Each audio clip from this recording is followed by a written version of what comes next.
It's episode 2 of the Running Point podcast with Braden Smith. This should be a fun one. We're going to get right into Alabama. Huge win for the Boilermakers last night. And just to set the table, so we texted you on Monday, knowing the schedule for the week, like, when should we record this week? We did Wednesday last week. And without much discussion, you hit us back with, let's do Friday night. And Carter and I texted on the side. We were like, okay, we feel good about this one. If we're waiting until after Alabama, we feel real good about this one. So first off, how are you feeling, my friend? This was an incredible game, of course, but our vibes as high as I think they are after last night? 100%. No, I think definitely after that big road win, took a lot away from it, and obviously a lot of positives, and it was good. So obviously really exciting, and I'm looking forward to this. So Yeah, I'm very much looking forward to this because let's go ahead and get it out there right now. Let's go ahead and just get stat line talk out of there because it needs to be addressed. 29 points, 5 for 10 from three. That's 50% for the Math Geniuses at home. 7 boards, 4 assists, only 3 turnovers. Of course, we're taking care of that rock. How does it feel to be in that type of zone? I guess because obviously Tuscaloosa is one of the toughest places to play. They got good guards in their own right. Filon's tough, Holloway's tough. How do you approach that game coming in there, knowing that there's a lot of chatter surrounding your program and you get dropped to number 2 in the AP poll. How do you mentally approach that game? yeah, no, I think those games are a lot easier, obviously, to approach only because of literally the things you just said. Obviously, they're a very good team.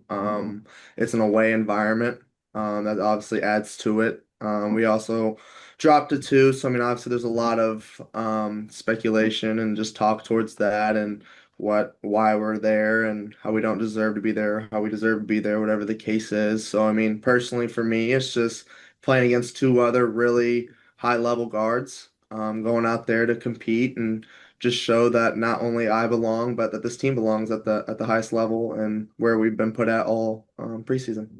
Midway through that first half, I think it was obvious this was just a really high level game, which I'd be curious your perspective on this, being someone who's been on basically a top 5 team in the sport almost your entire career now, going on 3 full years. I would assume in general, when you play big games, there's always a big feel to it, but maybe sometimes there are times where you can just tell, like, oh, we're playing well, they're playing well. This is a big moment and it's high level. And then maybe sometimes there's a game that doesn't live up to expectations of whatever the two teams are. To my untrained eye watching this game, and I think the internet's eye, based on the way this was being discussed, this game was the goods. That's what I called it. It was like just an entertaining basketball game with the way they play, bombing threes, the talent on that team, and then how you controlled the game. Obviously, Trey back playing as well as he did. Like, when you're in that moment in that game, does it feel as high level as it probably felt to all of us watching at home? 100%. I think that's just like that's what makes it fun though, is playing those type of games when you know it's supposed to be a good matchup. We obviously have history with that team with the past 2 or 3 years, so we knew what we were going to get from them. Especially since we were 2-0 against them to start. We knew that they'd probably bring a little bit extra fire to this game, so we knew kind of the stakes. That were going to happen during that game. So I mean, obviously, it turned out to be an amazing game, and it was actually really fun to be a part of. Obviously, win or lose. So I thought it was obviously overall a really fun environment and game to be a part of. Yeah, so one of the big things about this game, obviously, you get TKR back. Let's get the easy question out of the way first. Is it fun to have him back? 100%. I mean, honestly, him rebounding like that was unbelievable. I was not expecting that, and I was like, oh, where's that been? Yeah, as this game is going on, I kid you not, I'm texting Greg on the side about it, and I'm like, this is the hardest I've ever seen Trey go after rebounds in his time. Did he do something different? Did he switch up the pregame meal? Was there a different talk? Did you hit him in the chest twice instead of once before this game? I need to know what went down to have him rebounding and just playing as well as he played. Because obviously he already does the scoring. He's an underrated passer, like I said, but the rebound is just not something that I've seen at that level from him. And I feel like we need to replicate whatever his pregame routine was before this game. But was there an emphasis on it, or was it just Trey maybe in one of those modes?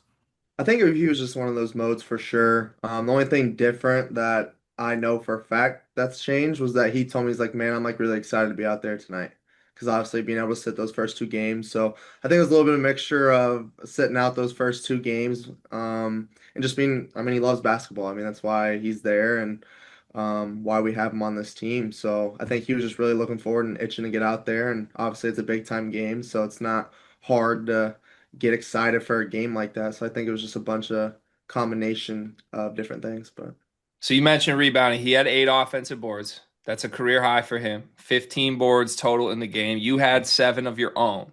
After the game, Nate Oates, I don't know if you consider this, I don't think it was a shot, but he threw some color at this by saying their 5'10" point guard had more rebounds than our starting front court combined. So I look at the numbers here.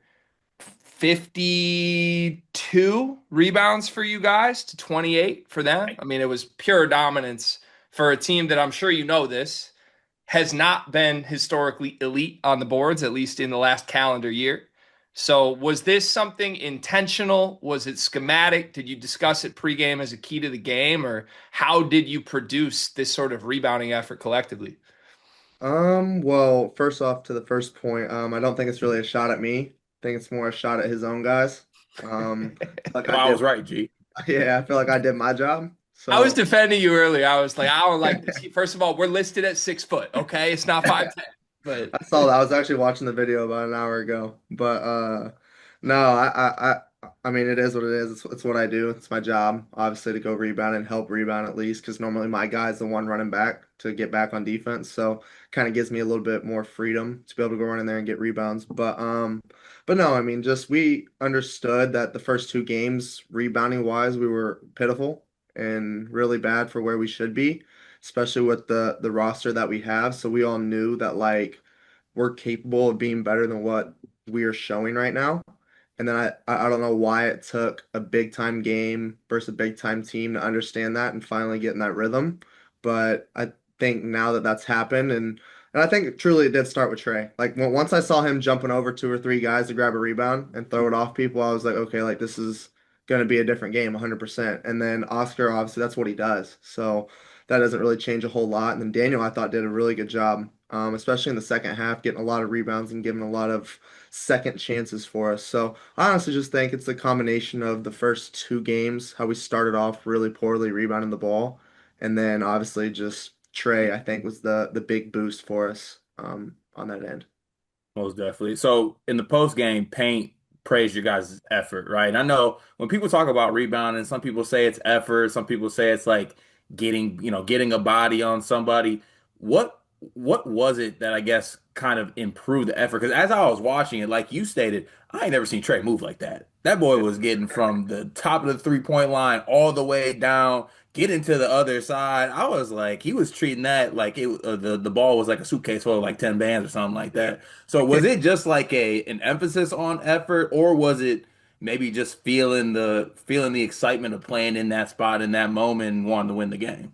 Yeah, I think it's the excitement part, for sure. And I don't think effort's really been our issue. I think it's more just concentrating on doing our job.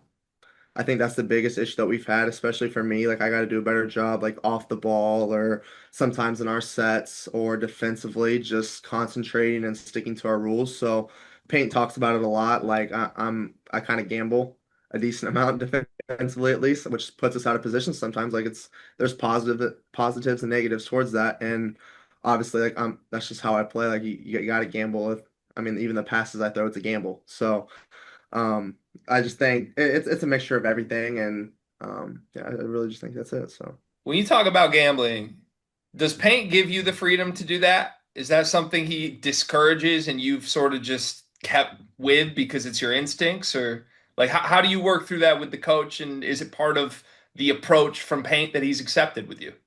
he always just says if there's blood in the water, attack it, go for it. Like if you see someone like that's not a dribbler, tries to dribble past and turns his back, then go attack the ball, go make a play. But like He's like, if it's a set defense and they're right in front of you, like don't do something stupid to put yourself out of position to, screw everybody else, and then we're in a rotation. So, I was but about to yeah, say I you're think you're 4 years deep into this now. Do you know what the threshold is for like how much I can gamble before paying? It's like, all right, Bray, like no, Kobe, 30, do we know 30. the threshold? Hey, 30. Do we know the threshold yet? no, I definitely know it. And I know when I mess that up, and I can just tell because he throws his hands up at me and gets upset with me. So, I mean, it is what it is. Obviously, you don't get them all. I try to because I try to just help us out in that way. But no, there's definitely a balance of knowing when and when not to. All right, so I want to talk pick and roll coverage here. This might get a little schematic, which I'm sure a lot of Purdue fans would love to hear from you, but they, to my eye, were sending some hedges out deep. And then as you turned a corner, sometimes you guys would rescreen, and then that second screen, you'd catch them in drop, which to my eye led to you being really aggressive for your own shot with the midi. Obviously, you attempted 10 threes in this game, 19 shot attempts total. I thought the shots from my eye were great ones. Didn't necessarily go in as much as we've seen at times, but you also went 5 for 10 from three. That was amazing. So, what did you see the way they guarded pick and roll? Was this exactly what you expected from them? And am I right that it led to more aggression and shot hunting from you individually? No, 100%. I mean, going into it, and obviously, like we've played them twice before, and not a lot of teams switch up what they're doing. So like we obviously know like what Michigan State's always going to do with their defense. We're always going to know what Michigan's going to do with their defense. Illinois, they're always going to be in that deep drop. So we always know how like certain teams, because they're never going to change. So like we know that that's what's coming. So we kind of knew that was the case. We didn't think that they would blitz and trap the ball screen like they started to do in the second half, which I mean, it is what it is. I've played against it all, so I really think it's just what they were going with at the time. But definitely, I think when they're in deep drop, that's got to be me scoring every single time off that, and then whether that's me coming off shooting that, shooting the three ball, shooting the pull up, or getting an assist somehow. But we knew that they were going to try to make that a 2v2 game with the big and the guard, so we just lived with that and went from there. And then obviously when they start to double and do that, then my job is to get it out of my hands and hit that short roll with Trey or Oscar and let them make the next play. Was it a reason that it was more threes though? Because I know you like to get to that midi range, but also get to like that little baseline fade. Was it just because they were in just that deep of a drop coverage and you just kind of came off that screen and had that little bit of space? Yeah, Paint started this year emphasizing that I need to take more threes. He just said That's just like that's paint. how the game That's is, paint. obviously. Yeah. So like he's like you just need to start shooting a lot more. Like when you're coming off those ball screens, especially in a deep drop, like why not? Like you work on that every single day, you shoot that shot. So might as well shoot it in the game. So I think that was part of it. But also I just felt like the three ball was going that game and it just felt more comfortable at the time rather than my mid range. So I just kept shooting it and more shots were falling then than it was for the 2 point range. So Cart's been waiting for a coach to tell him shoot more threes for 11 years. Never heard of him. Honestly, 10 was a little bit low on my end. I'm not gonna lie, bro. I thought we left 40 out there. That's what I said coming away. We could have had 40. I don't want to be greedy about it, but it was there. I told you guys after that when you guys text, I said, "Gosh, that wasn't even that good of a game, to be honest. I missed a lot of easy shots that should have went in. Didn't want to be greedy. Saw a 40 ball out there. Yep, Hey, should have. that's a high 100%. standard by my eye, but I hear you because you're right. A lot of the good ones did not go in, but the threes did, that's for sure. And when they did go in, I mean, correct me if I'm wrong, but this looked like a fun game from a sense of there were some fans who were hearing it from you a little bit, maybe a student Yeah. section, maybe even some opposing Alabama players. I think I saw more smiles and maybe a couple laughs at the free throw line from you in this game. A little, not saying I haven't noticed the talking before, but this was like some vetty, like I'm just kind of laughing through this. Like I got my strings on this game, and I don't know. There was the one you kind of emphatically hit the arm after you hit the three in the first half. So Yeah. what was going on here? Were fans talking? Was it players talking? What was it? So when I actually hit my arm and that my second three in the corner, Saban was right there. I didn't know he was. I didn't know he was. They told me this after the game. They're like, "Did you see Saban over there? You just did that to him." I was like, "No." I said, "I just thought I was just doing something different. I don't know." And they're like, "Yeah, you just did that to Saban." I was like, "No shot." Like whatever. And I went back watched the game and he's right there. I was like, "Oh, geez." just did that to him. But no, I mean, I actually Alabama's guys didn't really say anything to me, which was kind of weird. I definitely thought just because I've competed with LeBaron this summer. Aiden, obviously, we've been playing against each other for the last 2 years at least, or so yeah. I would have thought I would have got something from them, but no, I think it was just a lot of respect, to be honest, and obviously I have a lot of respect for them, and obviously they have a huge like name for themselves, especially for the NBA world and for next year. So like for me, it was more just proving myself that I can fit in that conversation with them. So I think that's kind of where you saw like the smiles, the smirks. And I don't even think the crowd really said anything. Honestly, like they were just like boo, boo. I'm like, come on, y'all got you can do something better than that. Like say something at least, you know? But I mean, like for me, like it's just like when I have a opponent out there, and this is no shot to either of those two guards, but who have that, I don't know, that advantage over me for the NBA level, for the player level, whatever the case is, like I'm just gonna go out there and try to prove myself that I am or I can be those type of players. So I think it was a mixture of that, but no, they didn't say anything. We obviously have real high respect for them, and I would hope they have high respect for me. So it's If good. they weren't saying anything to you, they definitely have high respect for you. Let me tell you that. That's what I thought. I was like, okay, well, they're not saying anything to me. And I was talking to Aiden a decent amount. Like, I had a really good defense possession on him, and he hit that step back deep too in Hmm. the second. And I was like, dang, Aiden, like, come on, bro. Like, you got to give me that one. He's like, good D, bro. So, like, I mean, it's just like, I think it's a mutual respect, definitely. And I obviously have a huge respect for those guys because I was just trying to guard them the best I can because they're both super quick guards and obviously very talented. Most definitely. All right, so I got to fast forward to the end of the game here. Tie game, you get Bol Bol switched on you. You make your move to the baseline. He cuts you off. You come back middle. You look like you're gonna pull up for the little fade. You pump. He bites on it. What's the mindset as you are making that move? Because I mean, at that point of the game, you're 5 for 10 from three. It looked like Bone was a little bit hesitant to really press up on you, but you kind of put pressure on him and kind of forced him to guard. What's your mindset in that moment when you do get that switch and you have this 6'10" guy on you that has a little bit of quickness and athleticism and length? Yeah, definitely. When I say this, no disrespect to him, but he kind of deserved it a little bit because he stood over Trey and flexed on him at the beginning of the game and then flopped after it. That was crazy. That So I was thought that crazy. was a little crazy, but so a little bit of it is that like my job is to go find the mismatch. And at the time on the floor, they had four guards out there, and I would consider him a bigger three, maybe a four. He was a four for them, but I would say maybe a bigger three. So I was like, okay, well, this is my mismatch, and I knew I could get past him, and I knew also that he didn't have that experience of guarding a player like me, and I'm just going to use my head and my IQ because I was like, well, he's a longer defender, obviously. I bumped him pretty good off the spin, so I was like, okay, well, I know I have that, and he's gonna want to jump because he's so far behind, so I'm gonna get him. And then so like right as that happened, I just went with the shot fake, and he jumped into it like I knew he would, and found two free throws. True teammate right there. You remember from earlier in the game, like, hey Trey, I got you. We don't forget. We do No, not forget. we do not. You want to talk and do that stuff, then expect it back. It's quite a moment. I mean, the video's out there. It's on film at this point. It made its way through social media. So I don't think we're saying anything spicy there. But yeah, that was quite a moment. I had the sort of conclusion after watching this moment. Like, give Bama credit. You guys kept them at an arm's length most of this game. You played well. I mean, outside of a couple, I think, missed bunnies, like even you went to the line and missed two, and a couple like Jakari had the missed layup. Like, you guys played a pretty amazing game, I thought, and we're out in front for much of it. And then all of a sudden you look up with 2 minutes left and it's tied against a team that just seemingly comes down and bombs threes every single possession. Like, that had to at least even for a moment be a little frustrating to look up, feel like you're playing the better game and be on the ropes in a road environment against a team like that. So to me, to my perception of watching this, like, the difference down the stretch was you guys had you.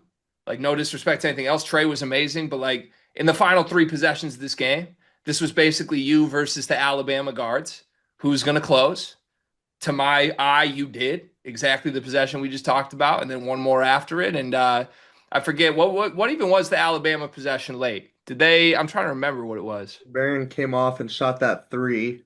Yep. Oscar grabbed the rebound, made one of two. Yeah, I think he missed one, made one, and then I don't remember what happened. I think they shot it. Oh, Bowen shot the corner three. Yeah.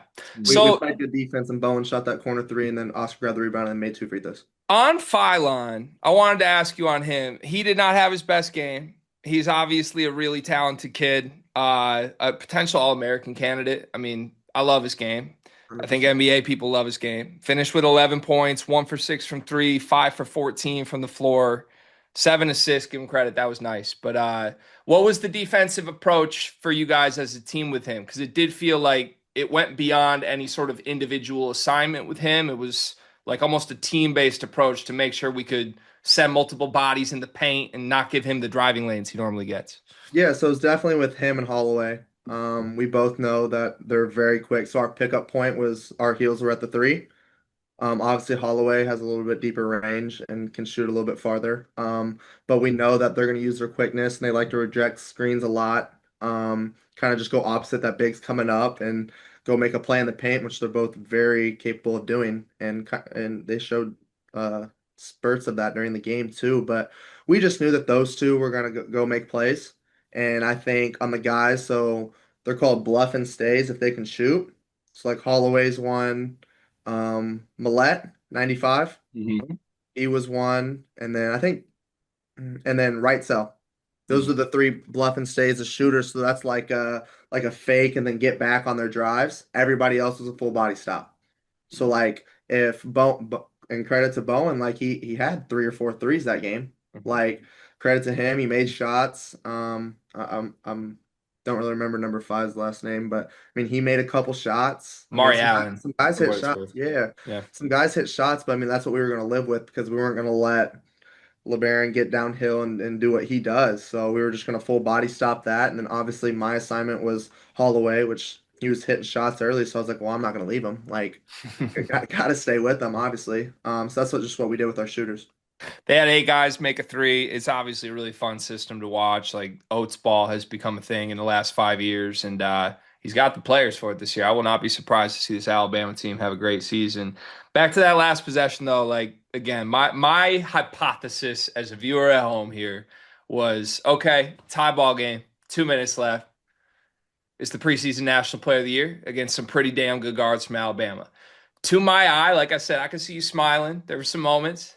Feels like you relish moments like that, even in a game where maybe you I don't know, maybe you weren't disappointed, maybe you're just excited, but you let it the whole game. All of a sudden, you're tied with 2 minutes left. There was one specific possession. I think it was the one with the bow and jump, where you waved Fletcher off, and Cart had a suspicion on what you might have said I to saw him. that. But what The exactly ESPN happened cameras there? got you, Braden. It wasn't that hard to read the list on It's all that. good. It's all good. Part of it. Part of it. Was he right on what he thought? What exactly went down there? Why were you waving your boy off? No, 100%. And I did say what Cart was saying, so that is 100% correct. And For our listeners obviously, who have not heard that yet, because that was a different video, can you say like the PG version? What did you tell Fletch there? basically to just stay away and get out of my way. Which what he was seeing at the time was what he told me was that it's like what I saw was I had three guys on my right side. I had the left lane to get down, and Fletch was like on the wing, so I was trying to get him to the corner. So I had the left alleyway to go, and he wants to run over to me, and he does it a lot. Tries to like get the like confusion and mix it up. I'm like, dude, just stay away. Like he's like, well, Trey's got a mismatch. I said, well, so do I. I said, I just hit two threes. Like, I'm gonna shoot it, bro. Like, what are you talking about? And he's like, oh yeah, I guess. I was like, so just stay away. Like, just get out of my way and let me go create because they're gonna end up collapsing and then you're gonna be open for a three. I'm gonna get you a shot, brother. Like, just give me the space. So, and I've got on him a decent amount, and sometimes I do miss him. Like, I feel like a lot this game when I got deeper in the paint that I should have played off two and looked behind. He said I missed him a couple of times, which I didn't see those clips, but I figured I did. So like definitely like he gets on me about those things, but I mean we work on that as well. It's just the spacing part. I'm like, dude, if you give me space, I'm getting around whoever it is, and they're just gonna have to help, and you're gonna get shots, bro. Like I'm just trying to help you out and help you get open shots. But no, yeah, I did definitely say what was repeated before, and yeah, but. But it's Yeah, also nice that it's Fletch too, because like we can talk to each other that way, because like we both understand what it takes to win and what we got to do to win. So we understand that with each other. I was about to say y'all played so many games together and won so many games. It's probably at the point where he would even feel right saying that right back at you if you're not getting him Oh, the ball. I 100%. think that's kind of what makes y'all partnership great. Great transition here though. Fletcher lost a tooth. Yeah, he When did did. this happen? I don't know. I didn't even see it. He was telling me after the game, and he showed me it, and I was like, "Whoa, when did So that did he just happen?" come out like were you like breaking it down? You're like, you know what I'm saying? Good road win, way to rebound, then out of nowhere, Fletcher's like, hey, y'all lost a tooth. It Like was what like it was how like did after you the come up? breakdown. Yeah, it was like after the breakdown. We like obviously we were all like excited and pumped and cheering about it. But after that, like he was like, "Yeah, dude, like I lost a tooth," and everybody's like, "Yeah, I saw it on the ground." I was like, "What are you talking about?" I was like, "I didn't even see that," and I was like, "Oh, that's disgusting too." I don't know that hurt. Ugh. Had to have hurt. So we again, you might have heard this already, but we had a big debate. Does toothless Fletcher Lawyer, does he have more or less motion in West Lafayette now than he did pre the losing the tooth? I think more. Got to be right. Got to be. Definitely more. Is your Got tooth to be. okay, Fletch? I think he got it fixed last night. I think he was out. Like we got back at like 12:30, and I think he went straight to the dentist. Wow.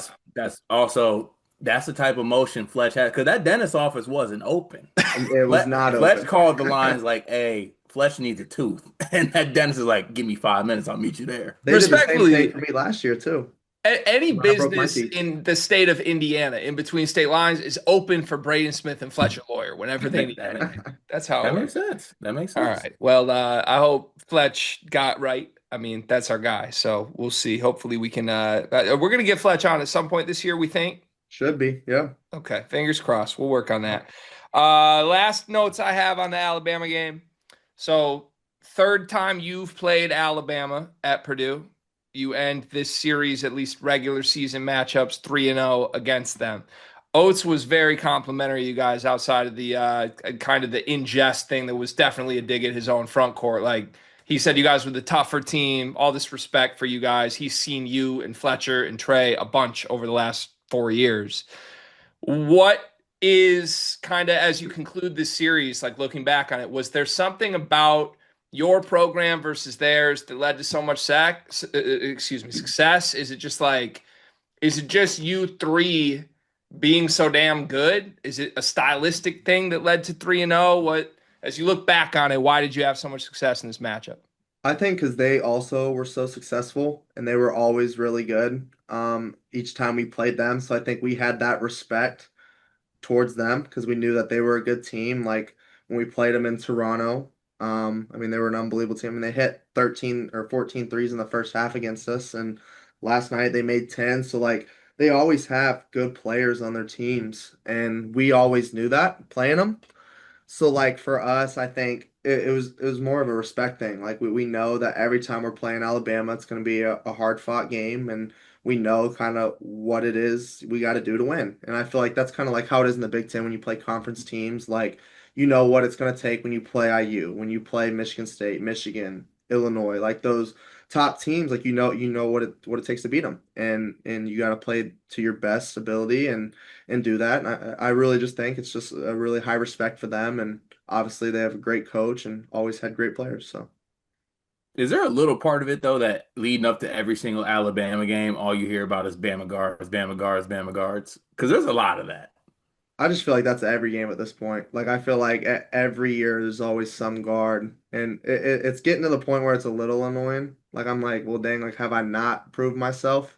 And it's just like, no, clearly you haven't. So it's just that's what makes it more fun, too, going out there and competing. And I'm like, okay, well, then I'll just prove myself once again. So. Well, you So got at least some new fans out of this. I don't know if you saw this tweet or not, but there's an account at was a king to a god who tweeted that little white dude number 3 for Purdue raw. And I then saw somebody was in the that. replies, he's the preseason national player of the year. And they responded, well deserved for show, LOL. So did you see that? And I what's it did. feel like to Yeah. see shit like that? No, I think it's really funny. Obviously, and there's obviously a lot of other ones that were out there that were really funny too. But no, it's definitely just just something you see, and obviously people send you it. My friends send me it. I have Twitter, so I know how it works, and I obviously get that stuff on my timeline as well. But no, I thought it was hilarious. You I see turn that tweet. heads. That tweet had me crying. Using the word that little white was raw had me absolutely weak. Which watching that game, if no one watched it before, they're probably like, God damn, this boy's nice. That Yeah. probably was a true, genuine tweet thought that definitely came across at No, that. 100%. 100. Hilarious. Our last thing on the Alabama game, the unis, the black Those were scripts. fire. Fire. Are those, can we get those a couple more times? Or like, do you have a say? I'm trying. Every away game I try. Because those things are, I mean, I don't even want, just beautiful. They are Oh, beautiful. 100%. Yeah, no, they turned out a lot better. I was on our equipment guy, Alec, last year. I was like, well, we had the whites script. When was that? 2 years ago? We had it our sophomore year. Yeah. We had it 2 years ago. And then at the end of last year, I was like, dude, like we should get a black one for next year. He's like, oh, all right, like whatever. Yeah, that'd be cool. And then someone on Twitter had like me with like the Photoshop of the black. And I was like, see, like I'm telling you, like it would look sick. And then he finally did it. And he was like, all right, like cool. But no, I definitely try every game to do the scripts. And last night, when we get road wins, we get gear the next day at home. So we get like some sweatshirts, a beanie, whatever it is with Purdue gear on it. So I was like, all right, well now since we won, we get gold scripts now. So like, let's go. So trying to get that in the works. Wait, Has hold this on. always been a I thing? need to know what's in the care package for a win. Yeah, wait a second. Run this back. Has this been a thing for 4 years? When you get a road win, you get gear. Yeah, most it's been Big Ten games, but or obviously a game like that, a bigger non-conference away game. But it's normally like we'll get like a Nike outfit, like tech sometimes, like a hat, depends, a beanie. But like this trip, we got a sweatshirt, a long sleeve, and a beanie. So just something, just That's something, why y'all yeah, got so much damn gear. Y'all just be winning all the time. You yeah. got that's why you got a closet full of text. Now that 100%. also double stands my theory that I feel like paint doesn't feed y'all if y'all lose. Is that true? Or you know what I'm saying? You get Jimmy John's and not steak and lobster like you usually get. No, we definitely still get food, but it's definitely not as good on that plane ride home and that bus. So there's definitely a difference, you know. Cart Braden's the only one who got some free gear this week. Oh, so all right, Greg, I'm gonna get you some. Shout out He's to the only Boiler one who Vintage. got some free gear, huh? Shout out to Boiler Vintage on IG for sending. He saw me on last week's episode. He's like, I need you to get some new gear, and I said, well, I'm 100%. not. I love free. Free is me at all times. Yeah. So shout out to the 94, All 95, right, 96. no free ads. Listen, man, I understand these two are the two marketable ones on this program, but I might need Alex's number. Can you please hit me on the side, Braden? I Because got you. I got you. nobody's giving me free gear. Okay, I need some free gear. I will shake ass for free gear. Just let me know what I need to do, and I will do it. Okay. Congratulations again. Awesome win. I'm sure it was fun. Thank you for all the inside info on that. That was amazing. You guys played great. And you and Trey, man, you guys are obviously sensational. It's going to be tough for anybody to deal with y'all all season long. Okay, let's move to I guess, a story here. This was the ESPN profile that came out on you this week. And I want to shout out Jeff Borzello. Carter and I are in a group chat with Borzello and a couple other media guys. And Jeff's been nothing but great to us through the years. So we're huge fans of his work. I think he's one of the best in the biz. And it was cool to see that he was kind of, going out of his way to kind of profile you specifically in your story. And it's a great piece. If you haven't read it, I encourage everybody to go read the ESPN.com article on Braden Smith and his outlook from all of this. But a few things I picked out of this that I want to go a little deeper on than what was in the article here. So there's a quote in this from Kevin Durant. And if you read the article, it's very much framed around the idea of someone your size having an NBA future. The first line in the article is literally Braden Smith is short. And for what it's worth, we texted Borzello kind of clowning him on this, and I don't think he loved that the editors decided that that was the first line of the article either. Yeah. So I digress. I move on. But the whole intro first half to this is very much like this is being phased out of the NBA game. There aren't people your size that are in big roles in the NBA. And the quote from KD in this article was, if you're 6 foot, 6'1", and you're not a bulldog, you're not a Davion Mitchell type, I just can't see it. Obviously, Kevin Durant is Kevin Durant. Whatever he wants to say, we know he's outspoken, but his opinion is valued in circles like ours. Do you think that Kevin Durant is right? And how do you feel when you hear someone as big as KD kind of condemning someone of your stature having a future in that league? No, I mean he's telling the truth. I mean that's truly what it is. I mean, and I understand that. That's why I play the way I do every single night with that chip on my shoulder, with trying to prove something every single time I go out there to play. And I actually watched that podcast episode on YouTube when he was talking about it. Who was that with Braun and Nash? Mm-hmm. Yeah. Is that who it Mhm. was? Yeah. I watched it and like I mean he's telling the truth. I mean guys that are shorter that I mean that's how you got to be. You got and that's what Paint always says. That's what PJ and obviously my agents they're always like, well, you got to be a pest on defense. That's what you have to do. You got to be able to guard and be able to hold your own. But I mean I truly believe that, but I also believe that there's another piece to it. I believe that IQ is a huge part of basketball, and I think that gets you a long way because I think if you just have skill, that doesn't get you very far. I feel like you got to be able to know rotations, know schemes, know how to play basketball, how to help other people out, all that stuff that leads to winning. So, I mean, yeah, I mean, I can't disagree with Kevin Durant. It's Kevin Durant. I mean, he's right. He's done it at a high level for so long, and he's one of my favorite players to watch. Obviously, very opposite of me and my game, but just watching him, I mean, you listen to him, and he's done it at a high level. So, My GOAT and my Twitter idol. I want to get that out there right now. No, yeah. there's no one better when it comes to it. Another part of this though, you told ESPN that I think there's guys that were drafted in the lottery that, no offense, I've proven to be better than. I know you always talk about, playing with this chip on your shoulder, playing like it's something to prove. Obviously, that's what makes you you.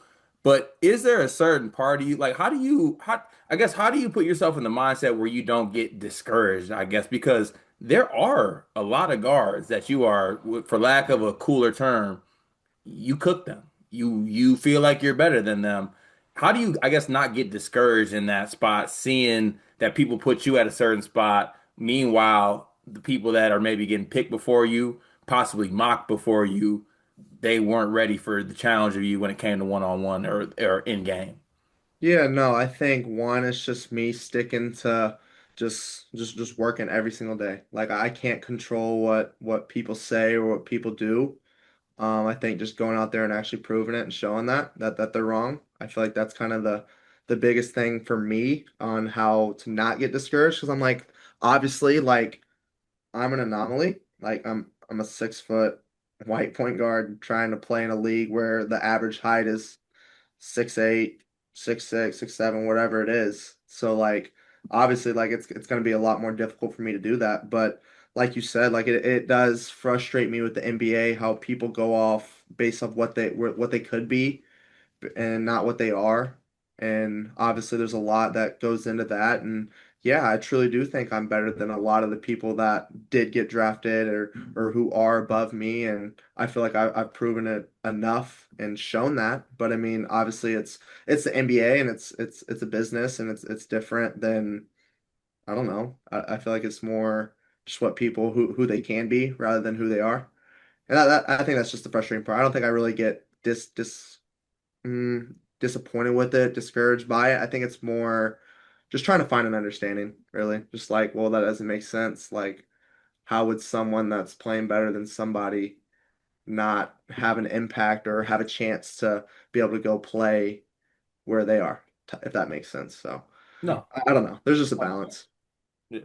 Makes sense. So I think I'm paraphrasing you a little bit as we talk through this, but basically, like, I hear that you understand the way the NBA works, right? And it's Yep. what KD said. It's going Yep. to be size, athleticism, potential. Obviously, those are things that a lot of people would look at you from the outside. They don't care about your production, your winning, anything you're doing on the basketball court in college. It's do you have these other boxes? But in your mind, it's like, okay, even the guys that do have that stuff, check ball. Like they don't want to see me. Is that a fair way to paraphrase this? Because listen, I just pulled up the two last NBA draft results from 2024 and 2025. And I'm looking at names that I would love to see check ball with Braden Smith. So I'm not asking you to name names, but am I right that that's sort of how you're viewing all of this?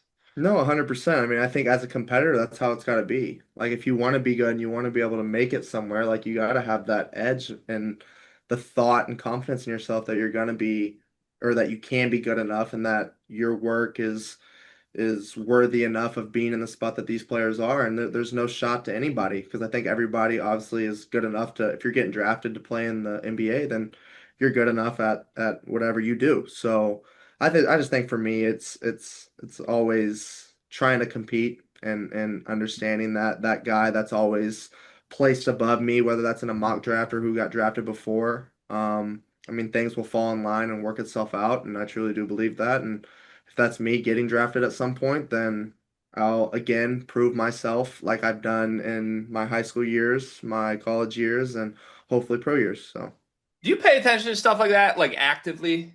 Like the last time that we looked at mock drafts for conversations, you were on them, but it's presuming at the end of this year. So, like, are you even aware? I'm assuming your agent or other people in your world are giving you feedback as the season goes on, but how tapped into that are you? How much do you pay attention to it? yeah, I mean, I don't really pay attention a whole lot to the mock drafts because they obviously really don't mean anything. Because I feel like even like with Zach getting drafted, like he didn't even, I don't even think he worked out with Memphis or did anything with Memphis. Like they just called him like, hey, we're drafting you. So like I really think anything can happen at any moment, and obviously not whatever is on a mock draft isn't set in stone. But also like yeah, like I got my agents, they talk to NBA guys and I have connections with GMs that I know from high school days and all that stuff. So I mean there's people definitely saying good things and giving me advice and obviously just hearing stuff. But I mean a lot of the stuff that we see and hear from people that don't really know basketball too. Like a lot of the stuff I think more of what I see is from people on Twitter. Like in the comment section, like, oh well, have fun playing overseas or have fun I'm like, all right, like you're hiding behind a screen, bro. Like, like you don't know anything about basketball, so then that's fine. And I think that's really where I see it. I mean, I don't really pay attention to the mock drafts, but my friends kind of tell me every once in a while. But like again, that doesn't matter, and I just listen to the people that actually know what they're doing, and I'm putting my future in their hands. So Makes sense to me. Never listened to a golden retriever Twitter picture ever in my life. That's what it's always a golden retriever picture. always That's how it is. I don't know why you favorite. give me that face, G. You know Is there it. someone specific that I don't know about that you No, just I called just out there? assume it's usually a golden retriever or some type of like animal, and they tell you you suck and that you should stop doing this. That's kind of how it goes. I think I'm really far out of the NBA Twitter world Crazy. based on this Well, feedback. you mute them so you don't see a I lot of do. things I Yeah. said to you. It, I got to ask you about another point in this article, Braden. So Fletcher acknowledged that you two spoke about the possibility of transferring, but like quickly shut it down. I need to know like what was that week actually like after the season? How long was that conversation? Was it just like a quick like, "Hey, you back? You back? Okay, yeah, we're both back. I'll see you Monday." Like how did that actually transpire? Yeah, it was a quick phone call. Obviously it was Trey, me, and Fletch that we talked about it, and we like it was after we had coaches and players meetings just right after the season ended of who was staying, who was leaving, what the role would be next year if you're obviously deciding to leave or stay, whatever the case may be. So we all had our three. We all thought they went very well, and then we obviously talked like money. That was a part of it, and I think that's just what we all kind of realized is like the sacrifices that we took and like Paint will tell you, and like everybody will tell you, but like I think what's more important is coming back to a program that values us and had kind of took a shot on all of us. I mean, those two are a lot more highly ranked than me in high school, but I can't really speak for them. But for me, like they took a shot on me. No one else did. So like that was kind of big part of my decision was, okay, well, Coach Paint believed in me. He threw me in the fire my freshman year where I struggled a decent amount in games, but he was saying that well my worst is our team's best. So like I think that's like a confidence booster towards me and like for someone to give you that confidence and that trust, I think it's hard to turn that down. And so me, Fletch, and Trey all got on a phone call and we were like obviously like we can definitely go out there and make a lot of money. But I think we kind of all had our values set on winning is more important and the chemistry that we have together is a lot more important. I think it was literally like a 2 or 3 minute phone call. think it was Wow. quick. I think we all really knew like what it was going to be. So Wow. because honestly, we should have beat Houston if I'm gonna be completely honest, and get not taking credit away from them. And then I think that we would have definitely got Tennessee that next game, and I think we should have been the Final Four last year. Unfinished So like business. so that's the frustrating part because like obviously you never know. Like we don't know the outcome. Like we lost, yes, but like if we win that game, like we don't know the outcome versus Tennessee, but we're very confident with that. We thought we were gonna win that game. Yeah. And then so we're in the Final Four back-to-back years. Yeah. So like that was our mindset. We were like, okay, well if we come back with a couple other guys that are other good pieces like that we have this year, like who's there to stop us? Unfinished business, seems like. Right. So I got to ask, as you talk through the idea of like, paint has conversations, end of year meeting, this is what next year will look like. Two questions for me on what your conversation with Matt Painter looked like during this week. Question number one, how quick was the conversation about what your role will look like this season? I would assume it's like, hey, you're the National Player of the Year. Like, Hmm. we're going to need you to do more of that. And then two, we kind of talked about this in the offseason, and we don't need the gory details of this, but I think I speculated coming off of last year and the way it ended, and you knew certain guys were leaving for sure. They were out of eligibility. There were a couple spots that I think it was pretty clear Purdue was going to go out and seek upgrades on. Was that part of the conversation with coach before, as you and Fletcher and TKR are supposed to make a decision on are we coming back or not? Was Paint already sort of teeing up what his vision was for the changes to this roster? Yeah, no. So to answer the first part, really every time we've had a meeting, it's literally just been be better defensively, guard the ball better, and then when I'm off the ball, concentrate. Those are the two things every single time that he says, and he said shoot more threes. It's the only thing he says to me every single time. It's like the shortest conversation. He's like, you do everything else fine. You play hard, never have to question that. Your effort's fine. You rebound at a high level for being 5'10", 5'9", according to Coach Oates. Whatever it is. So like, I mean, I'm scoring and like doing everything I need to do offensively. So like, that's really all it is with him. And then obviously, yes. So then we talked about it. Okay, well, since we are coming back, I think it was actually a week or so after, then we all went in and kind of like talked to him. Okay, well, like who are we looking at? Like who are we thinking? Or like I went in by myself. I talked with PJ and I was like, okay, well, who else do we have? Like, who were some ideas? Like, and then PJ would send me texts of like Omer, and he was like, "What do you think of this guy? Like, I think he can really help, and I think we have a really good shot of getting him." And then he showed me like his YouTube, like his highlights playing overseas, playing pro. And I was like, I mean, yeah, like who wouldn't want that? Like he's European me, so like why not go get a guy like that so I can get a little bit of a break and somebody else that can create for others and obviously create for himself. So he showed me that video and he was like, "Well, can you reach out to him?" And I was like, "Yeah." I was like, "Give me his number." He's like, "Well, it's WhatsApp." And I was like, "Well, I don't know how to work that, but we can figure that out." So I ended up figuring that out, and I was texting Omar for a while. And then he came on his visit, and I was just telling him the truth. I was like, "Bro, like I'm gonna be completely honest. Like we need you. Like it'd be awesome to have you. Like I'm looking forward to having you, and you would definitely be a huge help to this team." And his biggest thing during that whole like text chain was like, dude, like I'm not here to come here and take your spot, take your minutes, do anything to ruin your legacy or what you've built. He said, I just want to come here and win and play alongside you. And so like I think that was a lot for me to hear, like, because I never thought anybody would try to do that, but like hearing that from him and just saying like, dude, like I just want to come play with you because like I watch you play and I love your game. So like that meant a lot to me. I was like, all right, well let's make it happen, dude. Like, why not? So Thank God you were able to figure out WhatsApp. I Because know. I if know. you weren't able to figure that out, someone else would. I don't know I I don't know. know if they want to throw you an NIL deal or something like that. But Crazy. thank God you were able to figure it out. Yeah. So got that done and got to chat with him a little bit and didn't really have a say with the bigs. They had an idea of a couple different guys, but no, Clough is a huge addition for us for sure. They You had didn't no say. You send had no say on the bigs. You're the one passing to him.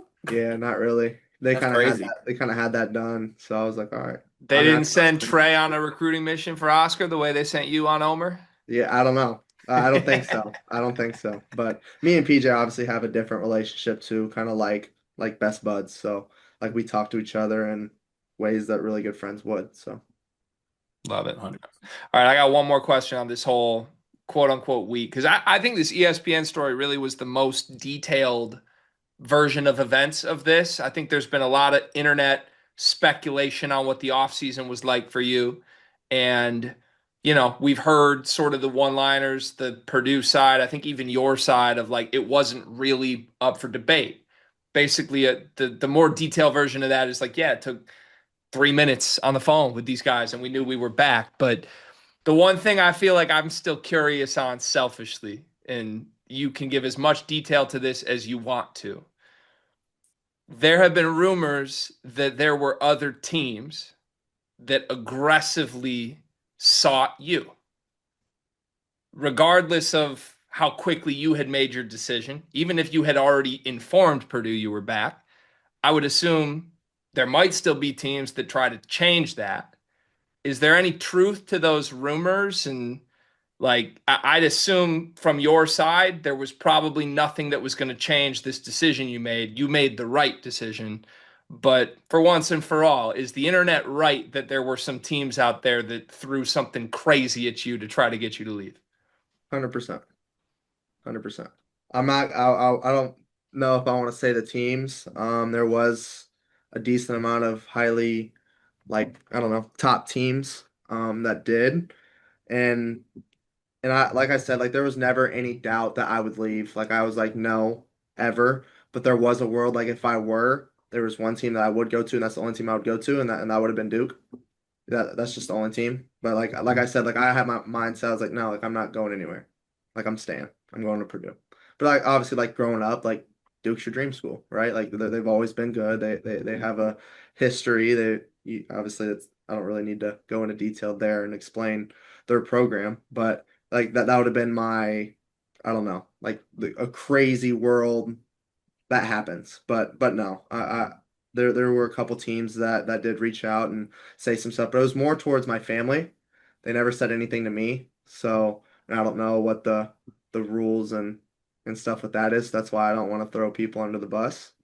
Um, but no, there was definitely some, and yeah, but no, there was no doubt in my mind I was leaving. I'm in the place I want to be, and I really have respect for loyalty and giving people chances. And Coach Paint gave that to me, and the trust and confidence as well along with that. So my decision was easy. Shout out to Purdue, man. Culture's crazy there. Also, you know what? The other head coaches in the world, they got to shoot their shot. You know what I'm saying? You can't. What's the worst they can say? No, you're right back in your spot. It's like you're Yep. talking to a baddie at the bar. You got to go up there and at least get rejected. You got to shoot your shot.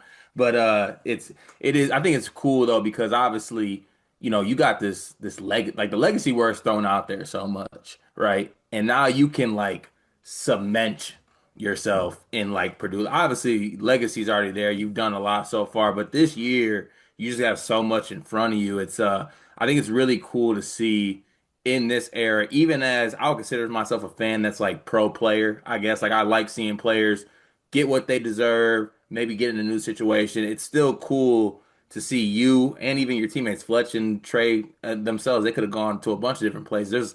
There's schools that don't have a front court right now that would love to have a Trey Kaufman-Renn. So it's very cool to see y'all kind of, go through this together and kind of go on this last dance-esque run for sure. Yeah, no, definitely. I think obviously culture was the biggest reason for that, and I think all the guys that go to Purdue and play for Coach Paint that's the reason we're there, and we're all there for the right reasons, and we're playing basketball for the right reasons, and we understand that. So obviously, it's nice having Trey and Fletch back, and they were in the same mind space as I was. I didn't realize I'm rooting against Duke the rest of the year, but now I can lock that in I can't mentally. believe they That's tried to. crazy. I can't believe That's they just tried to like take that crazy from world. us. That's just crazy world. That's just Crazy world, crazy like world. if I were that's the only place I would have went. Well, I mean, and the one thing I would say, just from an outsider perspective, Duke didn't bring in a transfer this summer either. So that's not even like a part of their game. It's just kind of, like you said, fantasy world to think about. But Crazy world, yeah. I like the reality world a lot more for what it's 100%. worth. All right, cool. Thank you for all the added details. Again, Borzello's article was amazing. Everybody should go check that out. One of many cover pieces that Braden Smith has been the subject matter of.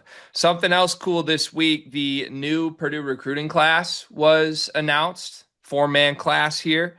You guys added Sinan Juan this week, which is new. That's exciting. But Yep. prior to Juan's addition here, Luke Ertl, Jacob Weber, Rivers Knight, some very talented pieces in this group. I think as we sit here today, 24/7 has Purdue's recruiting class for next year ranked second nationally, which I'd have to imagine is one of the highest, if not the highest, in Painter's career at Purdue. So now that these guys are signed, we can actually discuss them. Paint gave his initial overview of all of these guys this week, and we did a couple videos on them. But I'm just curious, have you hooped with any of these guys? Have you hosted them on visits? And sort of what is your impression of a few of these guys that are coming into Purdue next year? Yeah, so I've played with Luke. He's a talented dude. He's gonna be so good for us in these next couple years, and I'm actually really excited for that. Obviously him and Omer. I think will be an unbelievable backcourt if that's how Paint ends up going. I'm assuming he'll stick with the three guards like he's always done. Um, but no, he's unbelievable player. I played pickup a couple times and just watching him play. Just I mean, as a senior in high school, he's really impressive, really impressive. And I'm obviously super excited. I don't really my hosting days are over. As you get older, you don't really have those duties anymore. So like it's a little nice, but at the same time, like I still talk and try to connect with the players, and just say what's up to them. But no, I mean, other than Omer, I think my hosting days are probably done. I was about to say, I feel like in my head, if I'm trying to close the deal, with all due respect, I'm sending in Agent Smith. That you got to be the one that comes. Like, if I'm Luke Ertl, if I'm showing up, I'm like, where's Braden at? You know, like 100%. that's kind of what got me here. So the hosting days are over. Are you too much vetty in the game for that?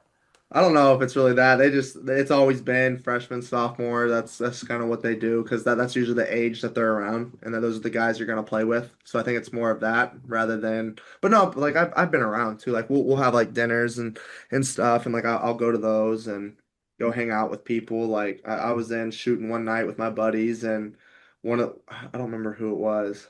Oh, that's bad.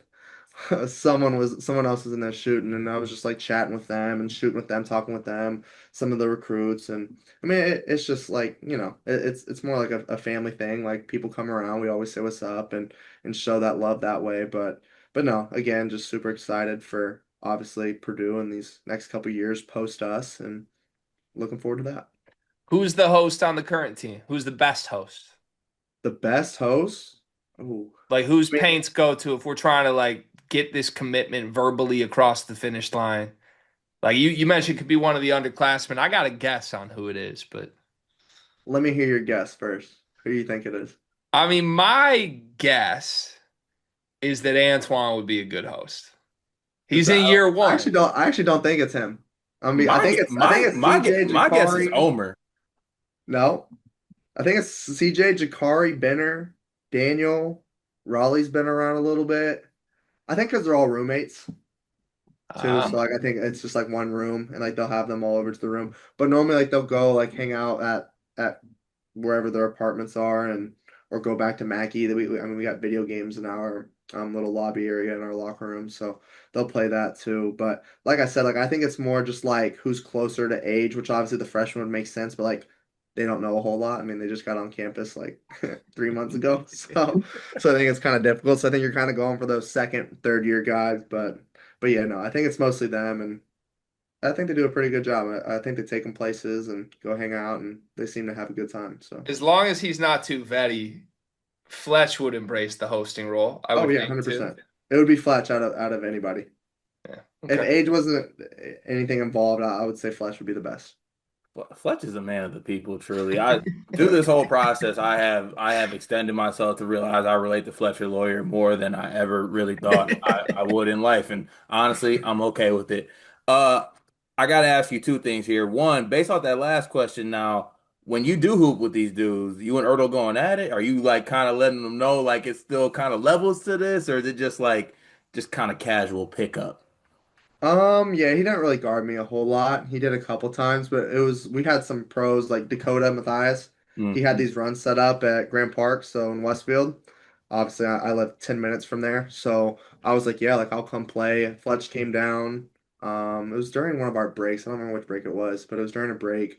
We just had some guys, some pros that played all around in college that are overseas. Dakota's had a lot of connections. Like Trey Lyles was there, some other guys were there. So I think it was just more just casual kind of hooping. I mean, obviously you get after it and you want to win. And I mean, if it were to happen, then yeah, I would have to show that, it's still It's me. levels. It's It's still me. Yeah. one day, but it's levels. You got to show 100%. them a little bit. 100%. But no, I definitely got a lot of respect for him. He's a competitor and plays hard and plays the right way. So I got nothing but respect for him. Hypothetically, on, I don't know, Christmas break, if Dakota Mathias hits the group text with a Christmas break run, can we get the invite?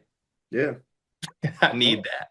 That's crazy if you think we're watching for Get sure. up and down. Y'all got to get in. Oh hell no, I ain't checking Trey Kaufman-Renn. Listen, Hell no. I'll stand in the corner with the best of them. I swear, I can do that. If you think I'm signing up for a TKR elbow on Christmas break, absolutely out of your mind. So I gotta ask you, Payne had some quotes on Ertl, and it's I gotta give you a little insight on this one, Braden. So when Ertl first got on the scene, obviously we cover a lot of like prospects that are, looking at Purdue or looking at Big Ten schools, and we're like trying to do our research, and this man had a football profile picture. We couldn't even find a basketball 24/7 picture. We were like, Yeah. what is going on? What is Paint doing? They're calling him War Chest Paint, and we're getting guys that don't even have 24/7 basketball profiles. Like what? I guess. And now you look at the point where Ertl's at the point where he's at. He's a top 50 recruit. He's going to all these camps. Paint was quoted saying that I don't know if I've ever recruited a guy with that much. What was it? Intestinal fortitude was the word. Yep. Like him, yeah. What's going through Paint's mind when he gets Ertl, and also like you're around the pro, you know what's going on. Like, what was your first reaction when Luke Ertl was kind of looking to be a part of the family, kind of? No, I think he reminds myself, he reminds me of me. So like when I see him, because like he kind of was like under the radar, but obviously he's this last year he's been unbelievable, getting invited to all these things, showing out, doing everything that he's been able to do at a very, very high level. And that's credit to him. And but I have a respect for type of guys like that just because like that was me. Like Paint trusted that and watched him and knew that his work ethic showed and that he can compete and play at a high level. So that's what that was. And honestly, I can't tell you what's going through Paint's mind. He's one of the smartest people I know, so I really don't know. But no, I think he obviously has a idea for who to get for his teams and who fit his system. So There's a lot of Purdue fans very excited that you just threw out the "he reminds me of me" because I have a feeling, there's this joke that Cart and I've had for years where every Purdue player gets compared to Carson Edwards. And I think the moment you walk out the door, you're going to become the new Carson Edwards, where it's like any Caucasian guard is Braden Smith 2.0. So, do you approve of the Luke Ertl Braden Smith comp, though? Just to be clear, you actually see something with that? I mean, 100%. I hope he's better, and then I truly mean that. I have nothing but, like I said, respect for him, and he's got a lot higher rating and grade than I did in those high school days. So obviously, we're really high on that, and I hope he does the best for sure. It's going to be fun to see for sure. Okay. All right. I think that wraps up our Purdue specific stuff here. We got a couple questions before we get out of here. Just first, though, did you have time this week to watch any non-Purdue college basketball? And if so, what'd you see? Honestly, no, I really didn't. It was more NBA this week. I was watching Steph play Spurs. Obviously he had 40 something, 44, 46, something like that. I don't know. But I was watching him. And I think it was more just like focused on Alabama week, really. Getting to bed early. Just watching NBA games, watching YouTube stuff rather than college games. But yeah. Okay, But like locked in. You I got watch the highlights, so like I see highlights of games and stuff like that, but and I didn't actually sit down to watch games. You mean to tell me you didn't watch the Wolverine Deacon Championship of 2025, Braden? Seriously? I did not. Huh. I I got to did put not. you on game then, my friend. There's a second banner behind me. I don't know if you see that. So I just see saying. that. Just saying. That's a crazy shout to that banner. Great. You got to take. I already let the Big Ten Tourney Chan banner go. That little thing has to. You got to get rid of that. Throw something else up there. Listen, we avoided disaster. Okay. I'm happy for the moment. We're going to keep it moving at that. Okay. Let's get to questions. We've kept you long over. I think we're going to beat our first week's episode time. So we took two questions this week from the community. First off, shout out to the support the show has received. Amazing numbers. We did over 10,000 views on the YouTube channel at Sleepers Media. I think we're over 1,000 Twitter followers. You can follow us on Twitter at Pod Running Point. Same thing for Instagram. So make sure you go follow Braden, and we'll have a bunch of clips up, new announcements of new episodes every single week of this show. But tag us if you have questions. We're keeping an eye on that, whether it's Twitter, Instagram, in the Sleepers Discord, anywhere you want to ask questions direct to Braden, hit us with them. We'll choose the best handful each week and bring them to the show. Starting with Coop this week, who wanted to know from the Alabama game, said it looked like you had a lot of hockey assists, the Braden to TKR to a center type play. Do you have any feelings on hockey assists, and or are they getting in the way of your chase for the assist record here? I don't think they're getting in the way because it's obviously it's basketball and we're scoring on those. It's a very high percentage play for us, and obviously we trust Trey to make those plays and decisions. But see what I wish they would do instead of the hockey assist. I wish if you threw it to somebody and they got fouled and they made both free throws, that would be an assist. Mm-hmm. That's what I wish they would change. But other than that, I think the hockey assist. I mean, I feel like you can throw that up in the air. Yeah, Braden, you got enough assists. All right. I mean, if they throw in to make the free throw with first of all, by the way, y'all make free throws, you would have damn near already broke the record by probably your That's my sophomore point. That's why I season. want So it. Yeah, at least you gotta earn it and get the yeah. real assist. But all right, so I want to know. This is Rebecca Delks who asked this. She said, "What's your favorite spot on Purdue campus that's not Mackey?" Probably my house. Wait, you said what? My house. Your house is your favorite spot. Yeah, no, if it weren't obviously that, I like to go to Triple X a lot. Little food spot on campus. Trying to think where else we go. West What's Side Diner. what's Triple X got? It's just like they got breakfast stuff like omelets, pancakes, French toast, stuff like that. But that's like all day breakfast, and then they have just like burgers. Like they have a bunch of like Purdue themed burgers. So there's like this Purvis burger. It's got peanut butter, like it's like a normal cheeseburger, but with peanut butter on it. Hmm? And so like I tried that for the first time. It was actually pretty good. It was pretty impressive, and I added some bacon on that. So it really just depends. I mean, depends whatever you're going for, and they're open pretty late too. So you want to go get some late night breakfast, and then go for it. But I think that it's a small little diner too. It was on the diners, dives, and dive-ins or whatever. Oh, like the Food With Network Guy show? Ferrari, yeah. Yeah. Okay. He came there once and tried that peanut butter burger, I think. So it's a nice little spot to go to. So, do you have a burger there? I do not. What? I do Okay, you not. know what? All right. You said is it triple X? Yep. I'm in their DMs. That's unacceptable. I know. That's what I'm There's saying. no Koozie Award burger like with a Nope. fried egg on it or I something. know. Crazy. What are we doing? That's what I'm saying. That's unacceptable. I'll handle that. You ain't got to worry I about Yeah, that. don't appreciate let that. us take that I off your appreciate plate. We'll That's work on crazy. that. that. Okay. My question here, we always end the show with Carter and I getting whatever question we want. We're selfish people like that. So 3 hours ago, you went to Twitter and there's a card. It's you and Fletch, and looks like an autograph from each of you as well. The official Boiler Ball account tweeted it out with a link to purchase.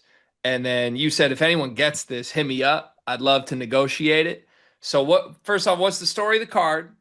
Second, when we talk negotiations, what is the person who grabs this card going to be listening for from Braden Smith? Yeah, so actually it's funny. I just started getting into the sports card collecting world. So in this past maybe month. So my roommate, he's always kind of been into it and he's understood it, like all the different small things you can find, why one card's better than the other and all that. So I started to get into that and I actually have an unbelievable collection to start with right now. So got a pretty good collection. I probably got let's probably say 10 to 15 right now cards. Like I got some Wimby autos. Got a Steph Curry rookie card coming in. That's pretty big time. got a Messi signed card. Yeah. So I got some good ones going so far, and then I'm about to get a one of one card of mine that this guy had. So we actually negotiated that, and to speak on the negotiations, what's a part of that? We ended up agreeing with two signed jerseys from me for him and his wife, I think, and then two team balls signed. And then he said, I think that was it. And then no, and then a game worn shoes, which I have hundreds of pairs of shoes because that's just all I buy. And I have a pretty cool collection of shoes. So that was kind of the deal for that. And he was kind enough to accept that and be cool with that. And I was like, all right, sweet. And he's like, as long as it's in either my collection or his possession, mine or Coach Paint's, that card, he said that's all that matters. So I was like, well, it's me. I would really like to, have my card. So I think it would be cool since I just started collecting. So did that. But I looked it up in the first place and I was like, no way it's expensive, right? It's like Mhm. 4 grand. It's like four Wow. grand for my card. Damn. I know. I was like, geez, that's He- unbelievable. You're saying G's. I'm looking Yeah. at G's. Steal? Do we try to circumvent? Yeah, you're talking about the card. I'm really fixated on the game worn jerseys right now. I feel like we might add those up. That might be a little more than four. It's the NIL ones. It's not the game worn. I only get Okay. one, so it's Okay. not the actual game worn. But no, those. And then so the two jerseys, two balls, game worn shoes, and then he said after the year's over, he's gonna give me the jersey back, and I have to write all the accomplishments that I had that year. Wow. So my records or whatever I ended up with that year. That's incredible. Yeah, I like my man's negotiation skills for what it's worth. That's a Yeah, for that's a real. that's a good pull by him. All Yep. right, my surprise question. I ask everybody this, Braden. So G's gonna know what I'm going for here. I need to know. Braden Smith pulls up to a gas station. You get one beverage, you get Yep. one sweet thing, like one candy, and one like non-sweet. It can be chips, it can be whatever you want. I need to know what the order is. I think I'm gonna go fountain cherry Coke or normal Coke and add some like the vanilla flavoring. Okay. So I think I'm gonna do like a 32 ounce of that. And then candy wise, I'm a big candy guy, so I could really go anywhere. Like it could be anything. It could, Skittles, Sweet Tarts, Lifesavers. I mean, it really just depends. Sometimes it's more chocolate. It's a chocolate type of day, or sometimes it's sugar and that kind of stuff. But I think it's more sugar. So let's go with. I'm gonna go Skittles. I'll say Skittles. Good pick. Normal Um, Skittles, or are you getting like the little light blue packet or the purple packet? We keeping it simple? Normally the wild berry, which is the purple pack. Yep. Normally, Okay. that would be one. Have you tried the freeze dried? You know what? I tried to get into the freeze dried like kind of craze that was going on. I just found Yeah, myself saying I want some regular Skittles. that's fair. That's fair. So, So I actually like those, the freeze dried ones. They just came out like Skittles actually came out with freeze dried ones. So oh, I love freeze dried things. yeah, yeah. Now I do. No, I think it's really good. So I would say that, and then non-junk food. I mean, I would say, yeah, probably some chips of some sort, probably some Doritos, just simple. Or like those buddies, like they're like Like the like the mud like what is it like yeah, what they call it? The what's it the like puppy chow? Puppy Yeah. chow, yeah, like that, like the Oreo flavor of those. Okay, that's a good one. Braden, cramps are taking over college basketball right now. Yes, That's they a lot are. of sugar. If you start cramping up, we're gonna have to discuss some things. I'm sorry, cramps are taking the college basketball world by storm. Yes, they are. They are. But I haven't had anything to worry about yet, knock on wood. Yes. So hopefully that doesn't have to play a factor. I think I do pretty well pre-game day and game day, so hopefully I don't have to deal with that. Wow. All right. Thank you for addressing the cramps issue that is bringing down all of our sport. Bro, it's taking the college basketball world by storm, It's Braden. taken a few programs by sport for some specific reasons. We'll leave it at that. All right. This is great. Thank you. We took way too much of your time tonight, but that Alabama game deserves quite a discussion. So appreciate you as always. You got anything else before we get out of here? We should give you the final word. No, sir. I appreciate you guys again. Looking forward to it. Yes, sir. We'll be back next week for episode 3 of the pod. Like and subscribe. We'll see you then.